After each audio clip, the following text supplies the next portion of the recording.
Uma boa noite a todos. Nós vamos agora dar início ao nosso culto de estudo bíblico e nós queremos cumprimentar a todos vocês também com a graça e a paz do nosso Senhor e Salvador Jesus Cristo e dizer que para nós é uma grande alegria poder tê-los aí participando conosco, mesmo aí no seu lar, mesmo aí no sofá da sua casa, quem sabe sentado à mesa, nós estamos alegrando com a sua participação, com a sua audiência.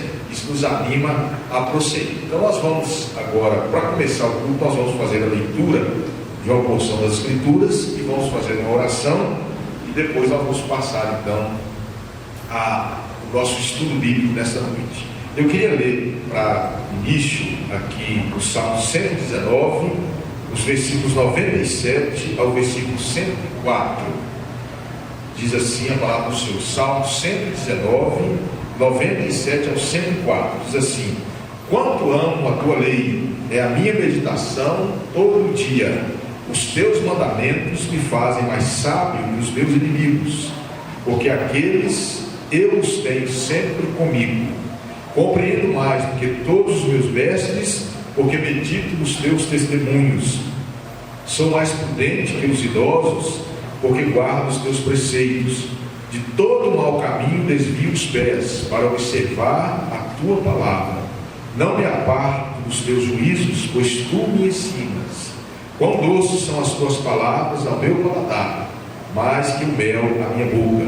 Por meio dos teus preceitos consigo entendimento, por isso detesto todo o caminho de falsidade. Então você sabe que o Salmo 119, ele é composto de 176 versículos, todos eles se referem à palavra do Senhor. Então, nessa noite de estudo bíblico, quando nós vamos abrir a palavra para aprender um pouco mais sobre aquilo que Deus revelou para nós, é bom a gente lembrar então daquilo que o salmista está lembrando sobre algumas características, alguns detalhes que qualificam a palavra do Senhor para as nossas vidas. Então feche os seus olhos agora, vamos orar, agradecer ao Senhor a oportunidade de estar aqui reunidos, mesmo que de forma online, mas nós estamos reunidos na presença do Senhor. Então oremos e agradeçamos a Ele. Senhor, a Tua palavra é viva e eficaz,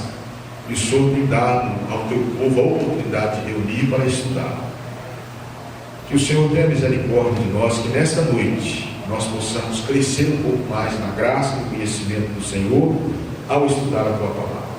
Nós estamos estudando a carta aos Gálatas, é uma porção da Tua palavra que chama a nossa atenção quanto à necessidade de uma vida vivendo a plenitude do Espírito, não comprometida com as obras da lei e nem também rendida aos desejos da carne, ou seja, às concupiscências da carne, mas uma vida da plenitude do Espírito, de forma que seja caracterizada pelo amor, pela paz, pela alegria, pela fidelidade, pela bondade, pela benignidade, pela longanimidade, pelo domínio próprio, pela mansidão.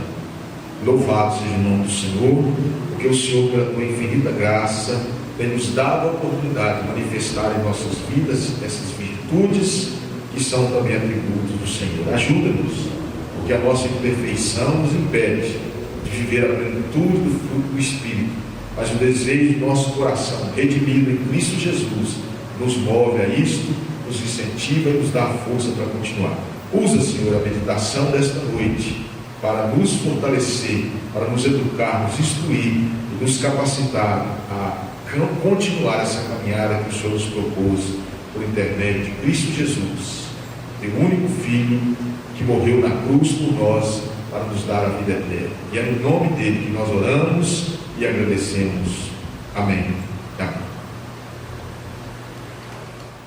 Irmãos, nós vamos então passar agora nosso estudo bíblico, nessa noite de estudo bíblico, e como vocês estão lembrando, na quinta-feira passada nós começamos a estudar o capítulo 3 da carta aos Gálatas, e nós estudamos esse bloco que vai aqui do versículo 6 até o versículo 14. E é um bloco de pensamento que Paulo está falando sobre a relação que existe entre a fé e a lei e a salvação, o recebimento do Espírito, a linguagem que ele usa aqui, conforme o versículo 5, e nós estudamos lá no estudo passado até o versículo 9, quando ele vai discorrer sobre o significado, o papel da, lei, da fé, e citar como exemplo Abraão. Aí nós podemos ver vários registros que a Bíblia nos traz sobre a vida de Abraão, como um homem que foi um servo de Deus fiel, que foi um exemplo de fé para todos nós. E aí, a partir do versículo 10, dentro desse mesmo bloco de pensamento, o autor, o apóstolo Paulo, vai falar então sobre a lei. Que relação que a lei tem com a salvação, com o recebimento do Espírito, que ele se refere aqui no versículo 5 do capítulo 3. E aí então esse bloco de pensamento aqui do 6 até o 14 fecha aí com essa exposição que ele faz aí da lei em relação a nós, seres humanos, e em relação a Cristo Jesus, a obra de Cristo na cruz. Então eu queria te convidar, para que nós pudéssemos ler novamente aqui esse parágrafo, do capítulo 3, Gálatas 3, do 6 até o 14, e quando nós terminarmos, nós vamos fazer uma oração, e aí nós vamos para o nosso estudo bíblico dessa quinta-feira, e focando aqui então nessa segunda parte desse bloco de pensamento, tá certo? Então abra a sua Bíblia aí, diz assim a palavra do Senhor. É o caso de Abraão, que creu em Deus, e isso lhe foi imputado para a justiça. Sabei, pois, que os da fé é que são filhos de Abraão. Ora, tendo a Escritura previsto que Deus justificaria pela fé os gentios, pré-anunciou o Evangelho a Abraão. Em ti serão abençoados todos os povos, de modo que os da fé são abençoados com o crente Abraão. Todos quantos, pois, são das obras da lei, estão debaixo de maldição, porque está escrito: maldito todo aquele que não permanece em todas as coisas escritas no livro da lei para praticá-las. E é evidente que pela lei ninguém é justificado diante de Deus, porque o justo viverá pela fé. Ora, a lei não procede de fé, mas aquele que observar os seus preceitos, por eles viverá.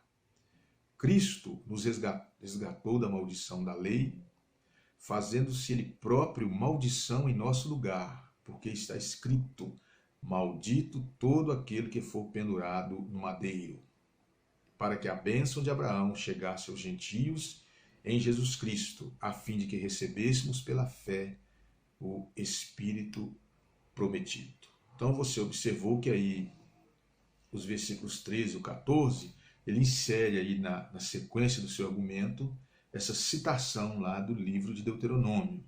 Mas para fazer um sentido mais claro, mais direto, a gente pode ler assim: Cristo nos resgatou da maldição da lei, fazendo-se ele próprio maldição em nosso lugar, para que a bênção de Abraão chegasse aos gentios em Jesus Cristo, a fim de que recebêssemos pela fé o Espírito prometido. Então, essa expressão aí, porque está escrito: maldito todo aquele que for pendurado no madeiro, está aí entre aí as duas afirmações do apóstolo Paulo, para justificar o que ele está dizendo aí sobre o significado da morte de Jesus na cruz do Calvário. Então vamos fazer uma oração, feche os seus olhos aí onde você estiver, se você puder, e vamos orar, pedir que o Senhor abençoe a nossa meditação dessa noite de estudo bíblico. Senhor nosso Deus, nós agradecemos ao Senhor a Tua palavra que lemos, agradecemos ao Senhor mais uma vez esta oportunidade que o Senhor nos dá de poder estudar a Tua palavra, ainda que separados, ó Deus, pelas circunstâncias que estamos enfrentando, mas unidos em espírito e também por esses meios tecnológicos que o Senhor nos concedeu, nós podemos comunicar uns com os outros e assim transmitir a Tua palavra, de forma que assim nós vamos edificando, abençoando uns aos outros, firmados em Cristo Jesus, Ele que é Teu único Filho, que o Senhor enviou para morrer naquela cruz por nós, para nos dar a vida eterna. Por isso nós agradecemos ao Senhor e nos colocamos à Tua presença nesta hora, para ouvir a voz do Senhor, para ouvir a ministração do Senhor, para o consolo do nosso coração, da nossa alma, para trazer ânimo a cada um de nós para que possamos prosseguir vivendo para a glória do Senhor. E é no nome de Jesus que nós oramos e agradecemos. Amém e amém. Então, irmãos, nós observamos aqui que, ao contrário da fé, que era bênção, Paulo coloca a lei aqui como algo que levava a maldição para o povo. Você observa aqui que, quando ele termina o versículo 9, falando sobre os que são da fé, que são abençoados com Abraão, aí ele volta a sua atenção para o outro lado, para aqueles que eram representados na igreja da Galácia por pessoas que estavam querendo introduzir esse ensinamento herético no meio daquela igreja. Aí o verso 10 diz assim: todos quantos, pois são das obras da lei, estão debaixo de maldição. É uma afirmação clara e objetiva que Paulo está colocando aqui. Aí, a partir daí, ele vai descrever, então, o que significa isso. Naturalmente, é uma palavra pesada, não é a palavra maldição. O que significa isso? Né? Que aqueles que estão debaixo da lei estão sob maldição. A maldição é o contrário da bênção. A bênção é o favor do Senhor, né? A maldição é a falta do favor do Senhor. Ou seja, aqueles que estão debaixo de maldição não estão sob os cuidados salvíficos do Senhor. Então, para fundamentar a sua argumentação, nós vamos observar aqui que nesse bloco Paulo usa 3 citações do Antigo Testamento. Observe bem. Né? Aqui no versículo 10, quando ele faz uma citação lá do livro de Deuteronômio. Depois aqui no versículo 11, ele vai fazer uma citação lá do livro do profeta Abacuque. E depois no versículo 13, ele faz uma nova citação aí do livro de Deuteronômio para fundamentar a sua argumentação, mostrando de fato que relação que existe entre as obras da lei, aqueles que seguem as obras da lei, e Jesus Cristo, e naturalmente nós, os que somos da fé, os que somos da fé. Então veja bem, né, que primeira parte aqui vai fazer um contraste entre as duas citações. Observe aí. Né? A primeira delas, o versículo 10, diz assim: maldito todo aquele que não permanece em todas as coisas escritas no livro da lei, para praticá-las. Então, essa citação está lá em Deuteronômio 27, dos versículos, faz parte daquele contexto do capítulo de Deuteronômio, dos versículos 11 até o versículo 26, ali o capítulo 27, como eu disse, dos versículos 11 até o versículo 26, descreve que uns iriam ficar, representantes ali dos filhos de Israel, entre o povo, iriam ficar no Monte Ebal para amaldiçoar, não é isso? E outros iriam ficar no Monte Gerizim para abençoar aqueles que obedecessem. Então, eram bênçãos proféticas que seriam proferidas ali dentro daquela perspectiva de cerimonial ali do Antigo Testamento. Então, um grupo ficaria em um monte, que era o Monte Ebal, para amaldiçoar os desobedientes, e outro grupo ficaria no Monte Gerizim para abençoar os que obedecessem. Está aí no capítulo 28. As maldições no 27, as bênçãos no 28. Aí, no capítulo 27, versículo 26, a palavra que Deus deu ao povo diz assim: maldito aquele que não confirmar as palavras desta lei, não as cumprindo. E todo o povo dirá amém. Então, essa citação de maldição, esse anúncio de maldição na Deuteronômio 27, 26, termina lá aquela série de maldições que foram proferidas ali no Monte Ebal. E aí, o que é importante para nós, né, é que Paulo faz uma interpretação teológica inspirada daquilo que Deus falou através de Moisés lá no Monte Sinai, quando o povo estava no deserto. Você sabe que nós vamos ver aqui nas citações que Paulo faz do Antigo Testamento, principalmente aqui da carta aos Gálatas, ele vai trazer uma interpretação que, claro, não tem nada de contraditório, não tem nada de errado com relação a essa relação que existe entre o Antigo Testamento e o Novo. Apenas o Espírito de Deus estava ministrando a sua palavra em um contexto mais amplo, mais profundo. Nós já tivemos a oportunidade de aprender que a revelação bíblica ela é progressiva.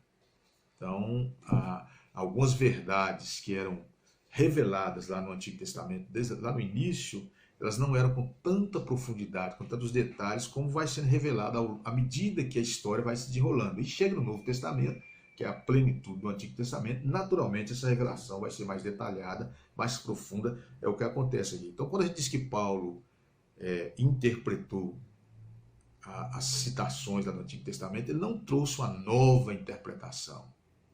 Na verdade, o que a palavra queria dizer lá era exatamente o que Paulo está dizendo aqui, só que lá, por alguma razão, por obedecer esse aspecto progressivo da redenção, então lá não foi revelado de uma maneira tão plena como está no Novo Testamento. Se a gente não tiver essa percepção, esse cuidado, a gente acaba caindo no erro de conceber que Paulo está citando de forma errada o Antigo Testamento, mas não está. Então aqui, né, ele diz assim: maldito todo aquele que não permanece em todas as coisas escritas no livro dessa lei para praticá-las. E você observa que o Deuteronômio diz assim: maldito aquele que não confirmar as palavras desta lei, não as cumprindo. Então, o que Paulo está percebendo aqui? Né? Que aquele mandamento era uma chamada ao povo para que eles obedecessem à lei. Eram as chamadas obras da lei. E aí nós observamos que Paulo ele já faz essa citação com aquela convicção de que ninguém pode cumprir a lei. É o que é mais ou menos o que o Deuteronômio está expressando. Aquele que não permanece em todas as coisas escritas no livro da lei para praticá-la. Então, quem não praticar tudo da lei estava debaixo de maldição. E aí você observa, para nós desenvolvermos um pouco mais o nosso argumento, que essa citação aqui, ela está, de uma certa forma, relacionada, mas de forma antagônica, é um contraste com a outra citação que ele faz aqui no verso 12. E aí ele diz assim, depois que ele cita Deuteronômio, ele diz assim no verso 11: e é evidente que pela lei ninguém é justificado diante de Deus. Agora, ele não está fazendo uma citação lá de Deuteronômio. Primeiro, ele mostrou a citação de que se alguém não obedecesse à lei, estava debaixo de maldição. Mas agora ele está fazendo uma afirmação teológica que é fruto dessa revelação mais plena em seus dias, ou seja, no contexto do Novo Testamento. Aí ele está fazendo uma afirmação. E é evidente, é claro, é certo, que ninguém pode ser justificado diante de Deus, né, pela lei. Esse era o debate lá na igreja, na carta aos Gálatas, como nós já tivemos a oportunidade de ver, você deve estar lembrado. Era aquele confronto entre seguir a Deus praticando as obras da lei ou exatamente exercitando a fé em Cristo Jesus. Então aí Paulo está mostrando que o que vale para Deus é o exercício da fé e não a prática das obras da lei, aqui nesse contexto. Então ele diz claramente, é evidente que ninguém é justificado diante de Deus por obras da lei. Por quê? Primeiro, nós vamos observar que Paulo já argumenta aqui dizendo um motivo, mas eu acrescentei que no nosso estudo, para poder clarear um pouco mais, né, que há um outro motivo também pelo qual ninguém pode ser justificado pelas obras da lei. Então aqui, em contraste com o que ele afirmou no versículo 10, ele vai dizer no versículo 11, por que ninguém é justificado pelas obras da lei diante de Deus? Por quê? Olha aí o verso 11. Porque o justo viverá pela fé. Então aqui, essa citação aqui do versículo 11, se você tiver uma Bíblia que tem aquelas referências paralelas aí no rodapé da página, a minha, por exemplo, tem. A minha Bíblia de Genebra, então a minha tem. Se a sua tiver, se você correr lá e ver qual a referência do Antigo Testamento desse versículo aqui, essa citação número 11, você vai ver que é Abacuque, capítulo 2, versículo 4, quando Abacuque argumenta ali a situação que o povo estava vivendo, total desobediência, em total afastamento de Deus, tanto é que logo veio a destruição da cidade, do templo pelos babilônios, o povo foi levado para o exílio. Então ali Abacuque está mostrando para o povo que o povo precisava voltar para os caminhos do Senhor, e já naquela época o verdadeiro caminho era o caminho da obediência, né? O caminho da fé e não da prática das obras da lei. E aí Paulo diz então, olha, o justo viverá pela fé. E aí, amados, ele completa dizendo, ora, aquele que observar os seus preceitos, ou seja, os preceitos da lei, por eles viverá. Aqui eu pulei aqui, né, o 12 diz assim, ora, a lei não procede de fé, certo? Mas aquele que observar os seus preceitos, por ele viverá. O que Paulo quer dizer isso?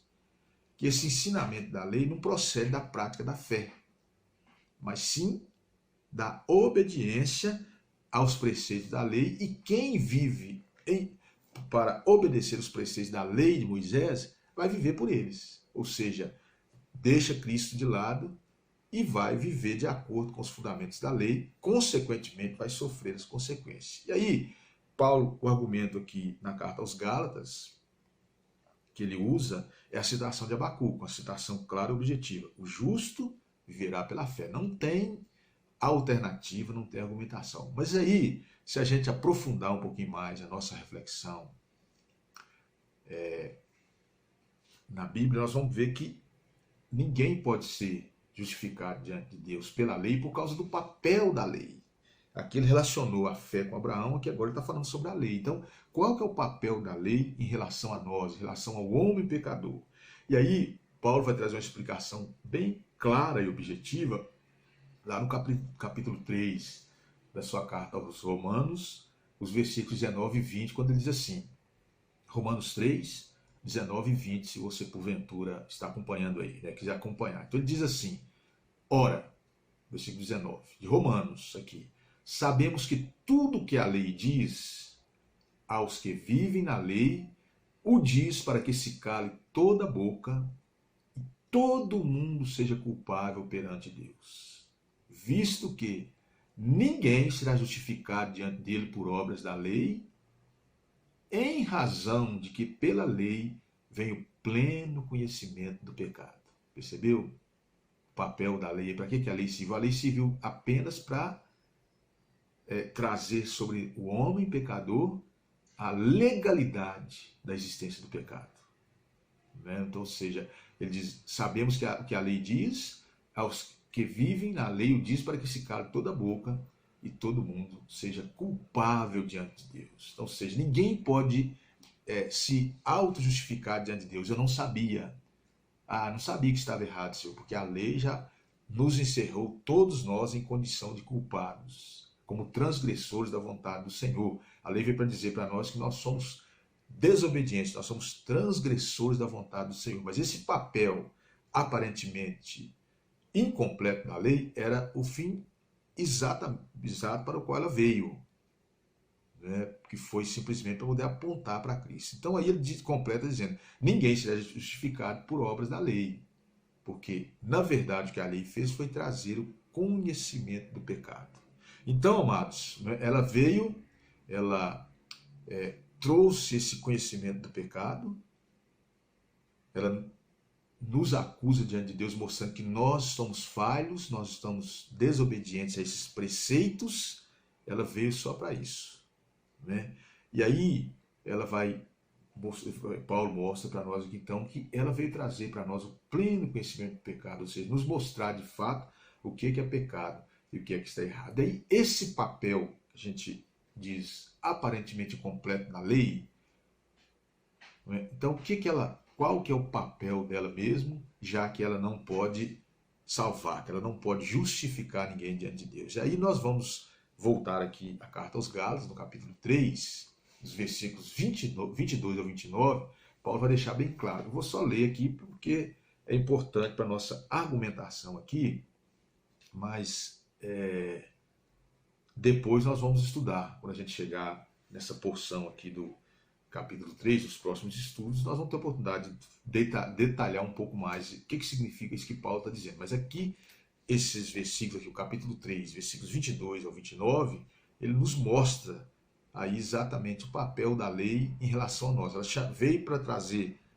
todo mundo, mostrar que todo mundo é pecador, para nos encerrar na condição do pecador. Agora, com relação a Cristo, com relação à salvação, para que ela serve, se ela não pode salvar? Então aí Paulo vai escrever aqui, olha só que interessante, Gálatas 3, 22 ao 29, ele diz assim, mas, Aí você pode observar que ele está dando sequência a esse argumento aqui, que ele começou a desenvolver aqui no capítulo 3, lá a partir do versículo 22. Então ele diz assim: mas a Escritura encerrou tudo debaixo do pecado, para que a promessa pela fé em Cristo Jesus fosse dada aos crentes.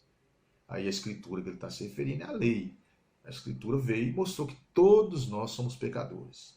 Mas antes que a fé viesse, aí a fé é uma linguagem que Paulo usa para mostrar que antes que Jesus Cristo viesse, não é isso, que ele chegasse, o ministério de Cristo, que era o questionamento dos cristãos da Galácia. Ele diz assim: antes que a fé viesse, estávamos guardados debaixo da lei e encerrados para aquela fé que se havia de manifestar. Então está diretamente ligado à obra de Cristo. Por quê? Porque nós vimos que Abraão, mesmo lá antes da lei, ele já experimentou a fé.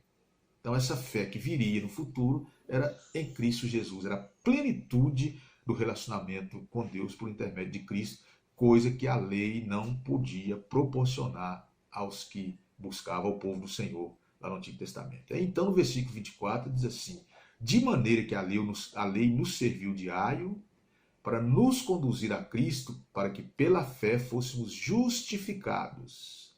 Mas depois que veio a fé, já não estamos mais debaixo de aio, porque todos sois filhos de Deus pela fé em Cristo Jesus. Porque todos quantos fossem batizados em Cristo, já vos revestisse de Cristo. Nisto não há judeu nem grego, não há servo nem livre, não há macho nem fêmea, porque todos vós sois um em Cristo Jesus.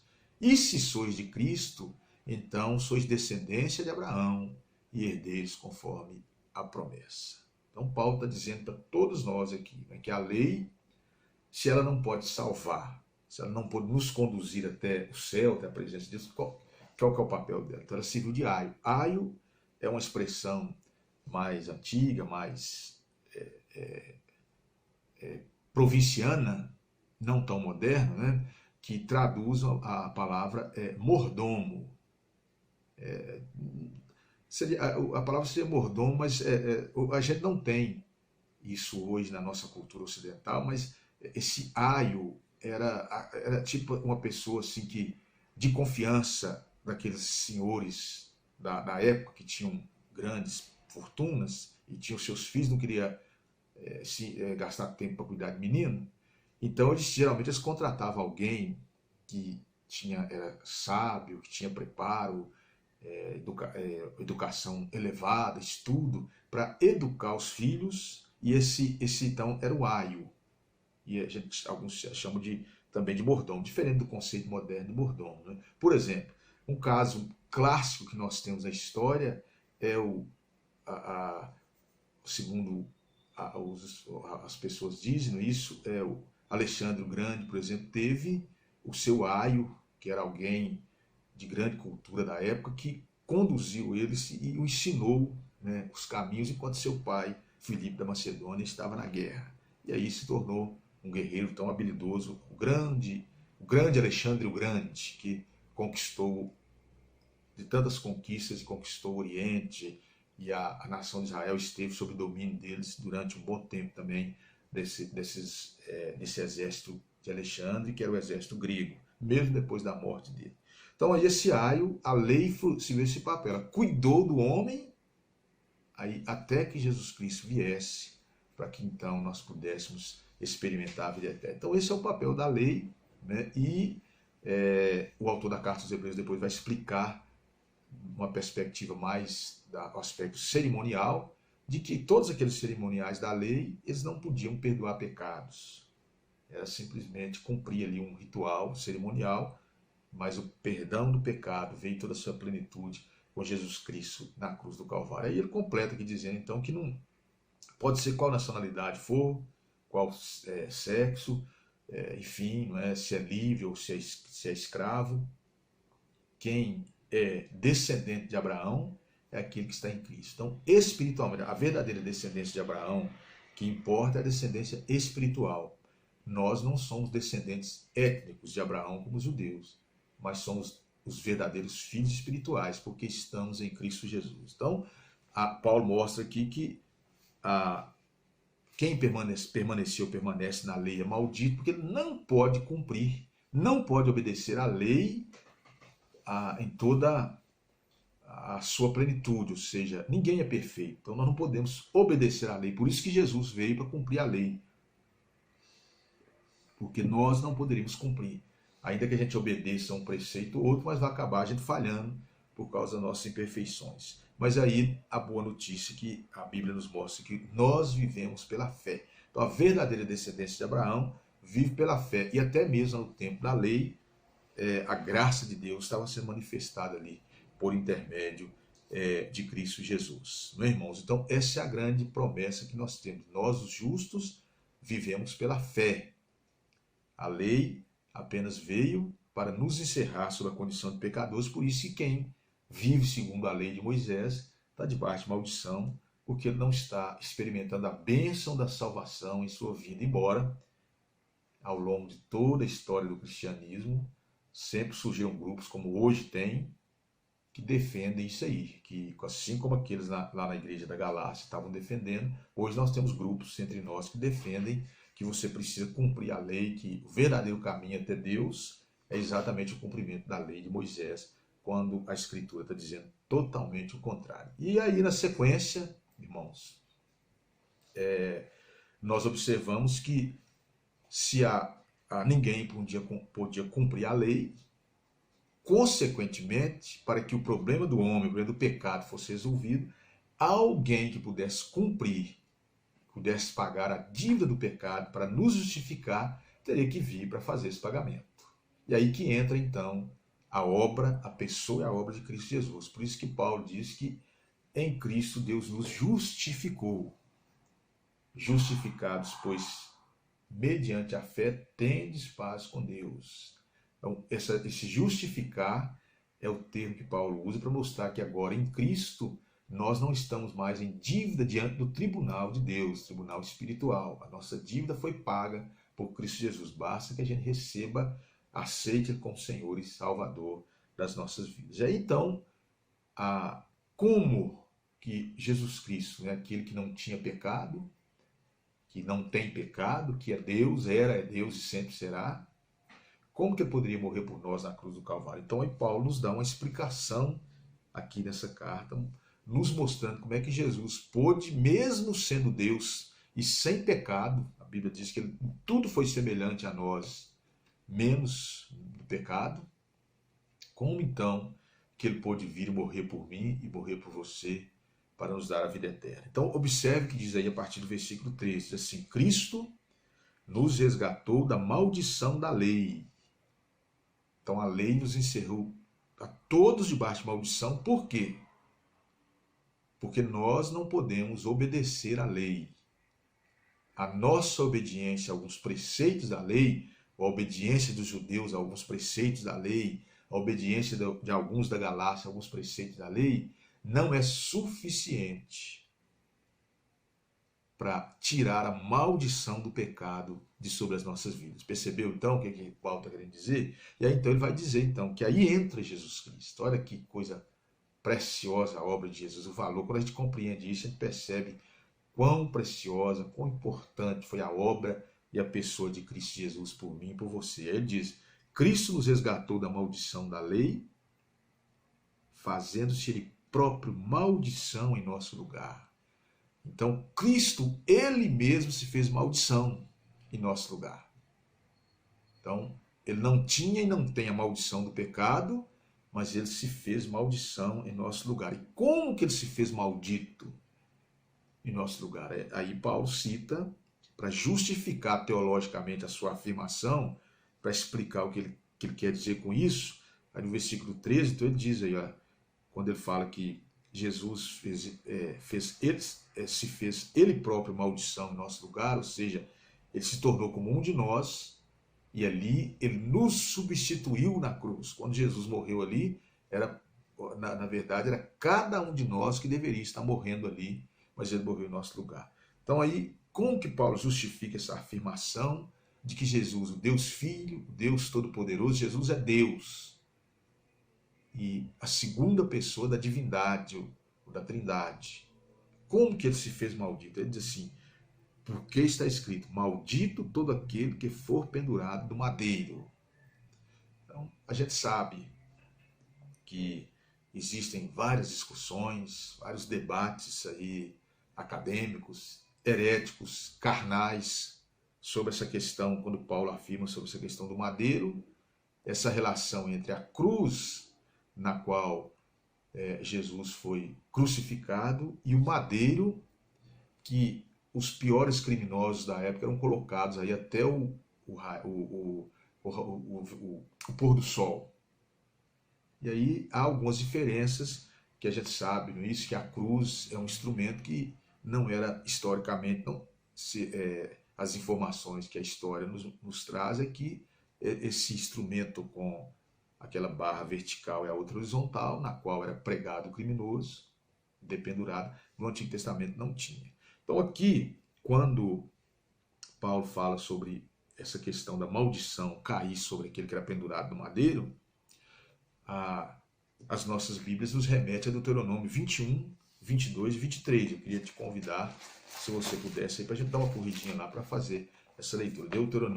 Deuteronômio 21, 22 e 23 é um texto, é o texto do Antigo Testamento que fala sobre isso, sobre essa questão daqueles que eram dependurados no madeiro. Deixa eu só encontrar aqui, a Bíblia às vezes a folha é muito fina. Então 21, 22 e 23 diz assim, essa é a citação do Antigo Testamento sobre essa relação do condenado, do cadáver, colocado no madeiro. Então diz assim, se alguém houver pecado passivo de pena de morte, se ele for executado, e tiver sido morto e pendurares no madeiro, o seu cadáver não permanecerá no madeiro durante a noite, mas certamente o enterrarás no mesmo dia, porquanto o que for pendurado no madeiro é maldito de Deus.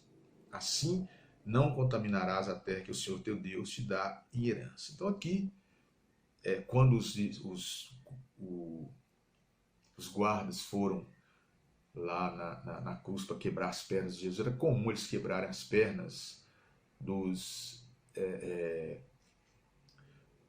condenados para que eles morressem logo, né? Porque senão ficava agonizando ali durante muito tempo. Então, quando eles chegaram, eles já viram que Jesus estava morto, né? E era comum eles fazer aquilo para poder tirar logo o criminoso ali da cruz, os judeus, né? Porque a crucificação era uma prática, de uma forma de execução dos romanos.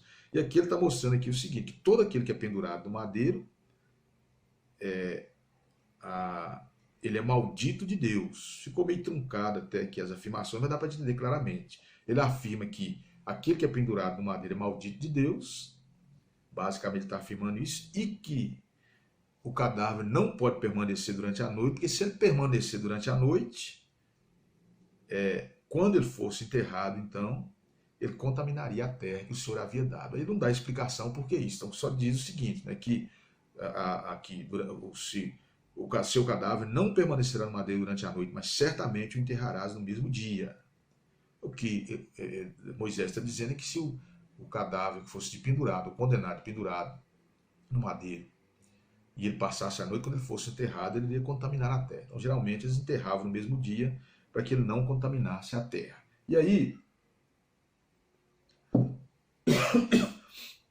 alguns, só para a gente poder tomar ciência disso, alguns querem usar, né, acusar o apóstolo Paulo de uma distorção do texto do Antigo Testamento, porque ele está relacionando aqui a cruz com aquele madeiro lá do Antigo Testamento, que provavelmente era uma árvore ou uma estaca de madeira, não se sabe ao certo. Mas o que Paulo está mostrando aqui é que essa questão de ser levantado, tanto naquele instrumento que era lá no Antigo Testamento, como na cruz, que era um tipo de execução dos romanos. Não é? A forma de a execução era praticada pelos romanos no Novo Testamento, o cidadão era pregado na cruz. Então, da mesma forma que o criminoso era levantado no madeiro, seja qual for aquele instrumento do Antigo Testamento, na cruz também ele era levantado. Então, Paulo interpreta o instrumento da cruz como tendo a mesma simbologia espiritual daquele lá do Antigo Testamento.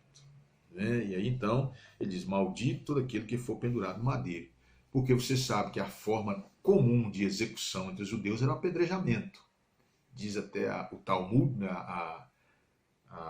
o livro que traz a literatura dos judeus extra-bíblica, mas que conta a história dos judeus, que eles tinham até o zelo de controlar, calibrar o tamanho das pedras. Não deveriam ser muito grandes para que o criminoso não morresse depressa. Chegasse lá com uma pedra bem pesada, soltava aqui na cabeça do caboclo lá e pronto, apagava na hora. Mas também não poderia ser muito pequena para que o criminoso não demorasse a morrer.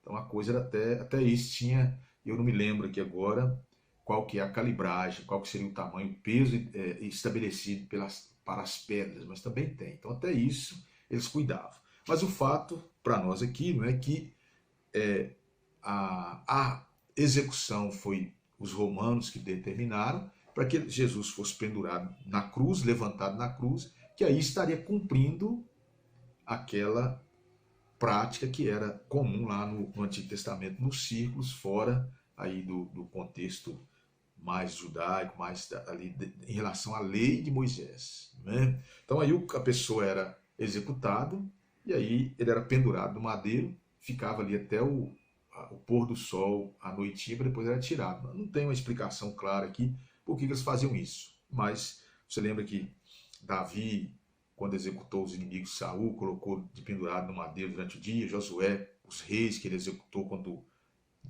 invadiu a terra de Canaã, por ocasião da chegada, quando vieram do Egito, também ele pendurou os reis no madeiro, talvez para mostrar ali que eles estavam debaixo da maldição do juízo de Deus sobre eles. Mas o que interessa para nós, irmãos, é que Paulo está dizendo claramente que é a palavra de Deus inspirada. Não foi Paulo que diz isso.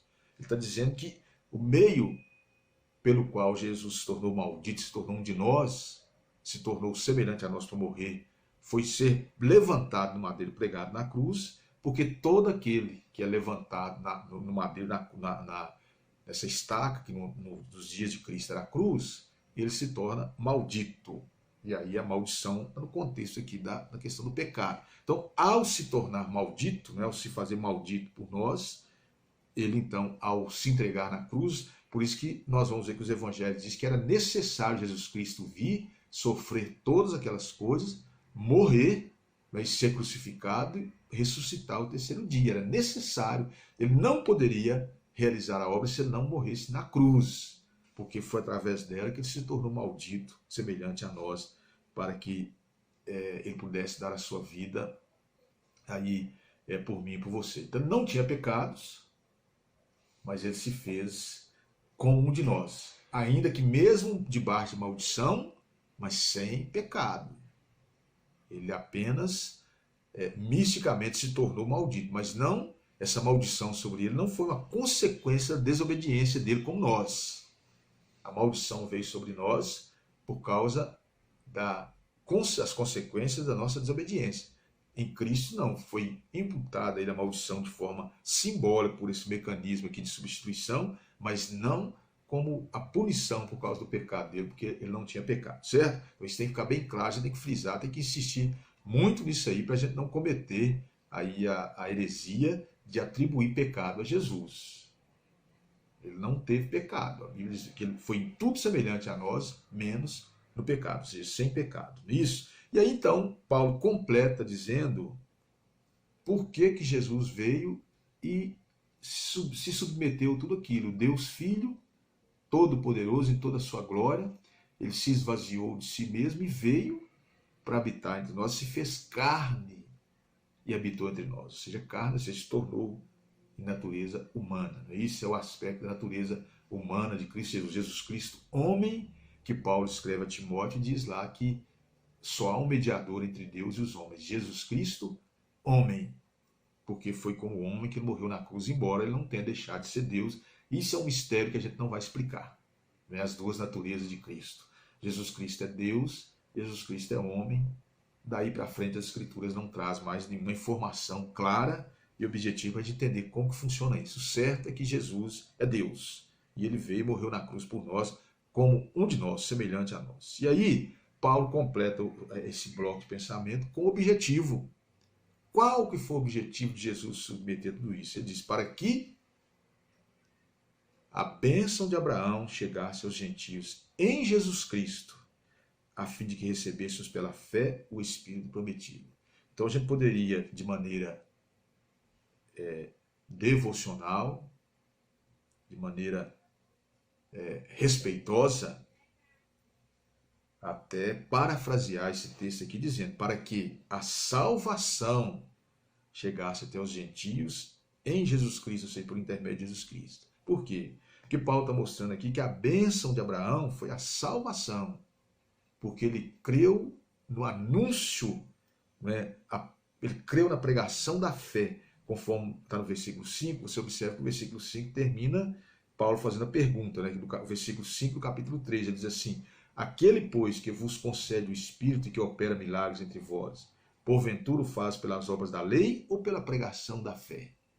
Aí logo ele começa a citar Abraão como exemplo. É o caso de Abraão, como se dissesse, por exemplo, com Abraão aconteceu assim. Ele creu em Deus e isso lhe foi imputado para a justiça.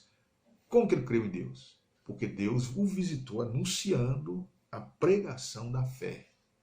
E aí, esta é a bênção que Abraão recebeu. E é dessa forma que nós somos abençoados junto com o crente Abraão, conforme o verso 9. E esta bênção de Abraão, ela agora chegou aos gentios. Então, Paulo está mostrando para nós a verdadeira natureza do propósito de Deus, propósito redentor de Deus. Não era só para os judeus.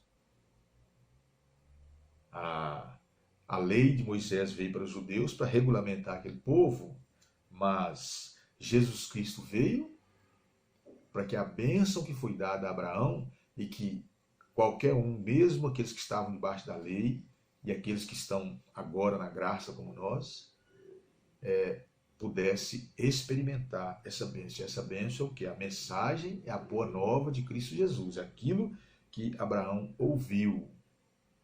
E aí, por isso que aqui Paulo diz que ele também é crente, Abraão é crente, ou seja, nós somos abençoados com o crente Abraão. Olha que coisa preciosa. Então, por causa dessa... Jesus Cristo fez tudo isso para que nós pudéssemos receber a salvação. E aqui Paulo chama essa salvação de a bênção de Abraão. Ou seja, aquela bênção que Abraão recebeu em Cristo. Aí sim ela pode chegar, pode sair das fronteiras do arraial dos judeus e chegar a todos os povos, que aqui a palavra gentios, ela, na concepção dos judeus, quer dizer isso. Todos aqueles que não são judeus são gentios. Então, chegar a todos os povos, até os confins da terra, que aí Mateus vai completar no capítulo 28, 18 ao 20 do seu evangelho, que o objetivo nosso como servos do Senhor é ir e fazer discípulos de todas as nações, batizando-os em nome do Pai, do Filho e do Espírito Santo, e ali a promessa do próprio Jesus, que ele estará conosco até a consumação dos séculos. Então, aonde a gente for, ele estará conosco. Que bênção maravilhosa. Então, queridos, nós vamos realmente concluir agora o nosso estudo, e com essa alegria no coração, essa certeza de que Jesus Cristo fez por nós aquilo que nós precisávamos que fosse feito, e com a convicção, quebrantado nisso, de que nós não poderíamos fazer. Então essa é a nossa segurança, essa é a nossa garantia maior. Por isso que nós temos firmeza de que a obra da cruz não pode ser desfeita. A bênção que Abraão recebeu, ele vacilou, mas ainda assim Deus foi fiel. E a bênção que chegou a Abraão, que chegou até mim, até você, também, ainda que nós vacilemos em alguns momentos, ela jamais vai ser interrompida, jamais vai ser anulada, porque ela veio por intermédio de Cristo Jesus. E foi Jesus Cristo mesmo que, quando ele estava terminando a sua obra na cruz, nas suas últimas palavras, ele olhou para o Pai e disse: Pai, está consumado, a obra está completa. Então eu queria te convidar para que você fechasse os seus olhos. Nós vamos fazer uma oração, vamos agradecer ao Senhor por esse estudo, e que verdadeiramente ele possa realmente possa falar ao seu coração a mensagem, essa mensagem de salvação pela fé, ainda que exista a presença da lei, como existe no Antigo Testamento, mas que essa mensagem de salvação pela fé possa estar no seu coração, te fortalecendo, te alegrando cada vez mais em Cristo Jesus. Então feche seus olhos, nós vamos orar, vamos agradecer ao Senhor essa palavra que Ele trouxe aos nossos corações. Senhor, nós te agradecemos a Tua palavra, te agradecemos o cuidado do Senhor conosco. Que bom, Senhor, saber que nós não podemos obedecer a lei mas que também não é necessário. Não é pelos méritos da obediência que nós vamos para o céu, mas é pelos méritos da obra salvadora de Cristo Jesus na cruz do Calvário, resultado da tua bondade, do teu amor soberano e fiel para com cada um de nós. Louvado seja o nome do Senhor pela vida de cada um de nós. Abençoe cada irmão, cada família, cada um daqueles que estão nos ouvindo, e que a gente continue, Senhor, confiando no Senhor, e que esse tempo de dificuldades, desafios e incertezas seja logo, logo substituído pela convicção de fé, Deus, pela certeza de que nós vencemos essa situação e agora podemos ir em paz, caminhando normalmente o nosso dia a dia, que tudo seja feito para a glória e honra do Senhor. Em nome de Jesus é que nós oramos e agradecemos. Amém e amém.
Chegamos então ao final desse culto de estudo bíblico e nós vamos agora orar, agradecendo ao Senhor o privilégio que Ele nos deu de estudar a palavra e poder aprender um pouco mais. Desejo no nosso coração que você tenha sido edificado, tenha sido edificada com esse tema que nós estudamos nessa noite.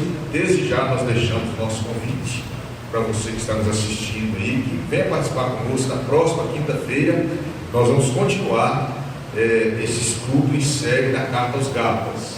Aguarde então, e nós aguardamos você conosco na próxima quinta. Então, se você puder, feche os seus olhos nesse momento, nós vamos orar, vamos agradecer ao Senhor esta oportunidade tão preciosa que Ele nos dá de estudar a palavra, mesmo com essas condições de isolamento social, separados uns dos outros, mas nós estamos unidos em espírito, estamos juntos aí na presença do Senhor e colocando as nossas vidas na presença dEle para a glória dEle. Feche os seus olhos então, se for possível, e oremos juntos.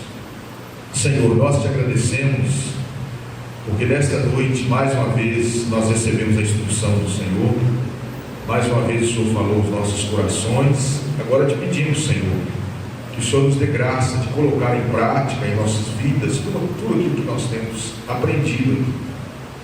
Pedimos que o Senhor continue nos sustentando, abençoando, Deus, a cada um de nós, no seu dia a dia, na sua vida pessoal, familiar, profissional. Abençoa cada um daqueles que estão nesta hora conectados, nos assistindo. Que a graça do Senhor, que a bênção do Senhor seja sobre eles em toda a plenitude. E pedimos também, Senhor, que o Senhor abençoe aqueles que porventura não pertencem à nossa igreja, mas que estão nos alegrando com a sua audiência. Queremos pedir ao Senhor que abençoe a cada um deles, que possam, quando nós retornarmos às nossas atividades, que tenham oportunidade também de estar aqui conosco, para que assim possamos abraçá-los pessoalmente e que eles venham para nos alegrar com a presença deles aqui conosco. Senhor, abençoe cada um de nós, a Tua palavra que foi lida e meditada, ó Deus, as letras dos cânticos que foram proferidos aqui, e que o Senhor continue nos guardando, nos sustentando, principalmente nesses tempos de reclusão por causa dessa epidemia, mas mais uma vez pedindo ao Senhor que continue livrando a cada um de nós do ataque desse vírus, para que não sejamos contaminados e venhamos a padecer, ó Deus, com as consequências dessa contaminação. Pedimos ao Senhor que continue dando esse zelo às nossas autoridades e que dê a elas, ó Deus, a solução. Nós não podemos continuar nessa situação por muito tempo. O Senhor tenha misericórdia do povo brasileiro, tenha misericórdia do nosso país, que dê uma solução, de repente uma vacina, uma outra solução para que possamos vencer essa crise, como temos vencido tantas outras, pela graça, pela bondade do Senhor. Fica ao Senhor então por cada um de nós, em nome de Jesus, que nós oramos e agradecemos. Amém. Deus abençoe a todos vocês. Nós mais uma vez agradecemos a todos pela sua audiência, sua participação conosco, e mais uma vez fica aqui o nosso convite. Domingo às 9 horas nós temos a escola dominical. Você pode acessar a nossa página, você vai poder participar também. À noite, às 19 horas, nós teremos o culto, e nós aguardamos a você, a todos vocês que estão nos ajudando nessa caminhada. Que Deus abençoe a todos, fiquem com Ele, tenham uma restante semana na presença dEle e para a glória dEle. Amém e amém.